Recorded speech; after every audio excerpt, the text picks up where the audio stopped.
We live in a world that celebrates the fast. Fast success, fast money, fast fame. Elon Musk builds rockets that race to space. Serena Williams trained from childhood to win early. Steve Jobs once said, "Your time is limited, so don't waste it living someone else's life." But here's a question. What if chasing time itself is what makes us lose peace?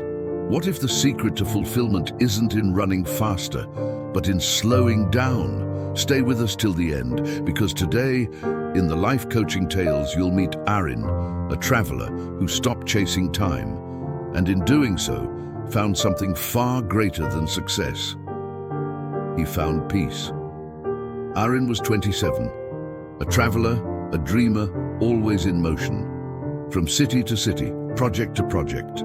His backpack was light, but his heart was heavy. He had achieved many things, yet peace always escaped him.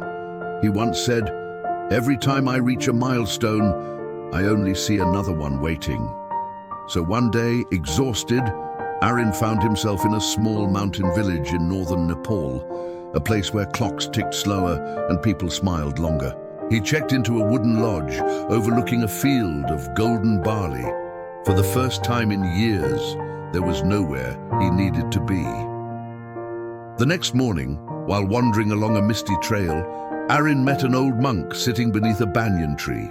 Still, silent, eyes closed, hands resting on his knees. Aaron asked, "How long have you been sitting here?" The monk smiled. "Long enough to forget the question of how long." Confused, Aaron laughed nervously.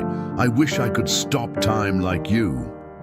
The monk looked at him, eyes kind but sharp, and said, "Traveler, time does not need stopping. Only your chase does."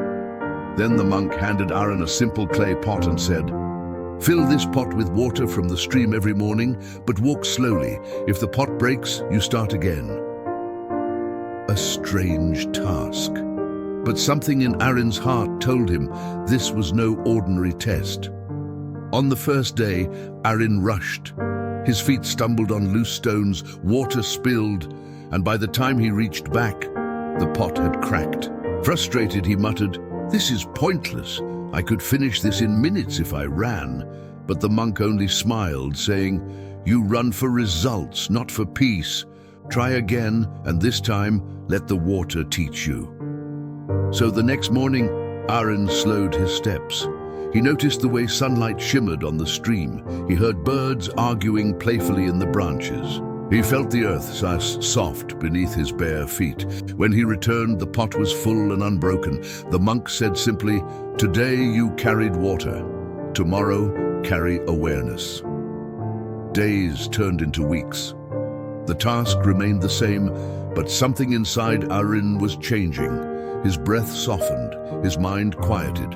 He began waking before dawn, just to watch the mist rise from the mountains. One day he realized something extraordinary. He no longer thought about finishing. He was simply being. He said to himself, "I've stopped counting the steps. I've started feeling them." When the monk saw him that evening, he said, "Good, you have stopped chasing time, and now time walks with you." Weeks later, Aaron prepared to leave the village. He bowed to the monk and said, "I came here to find purpose. You taught me to find peace instead." The monk nodded. "Purpose will find you when you stop running from the present moment."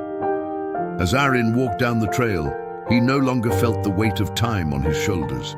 He carried only a light backpack and a heart that finally rested. He whispered, "I don't need to rush anymore. I am already where I need to be."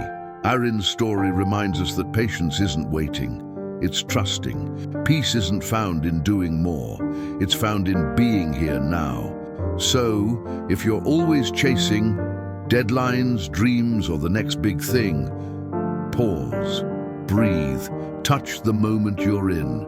Because when you stop chasing time, you discover something timeless, yourself. If today's story spoke to your heart, remember to like, comment, and subscribe to the Life Coaching Tales, where every story lights a new path within you. Next time, we'll share the painter who forgot his colors and discovered his soul. Until then, be still, be present, be alive.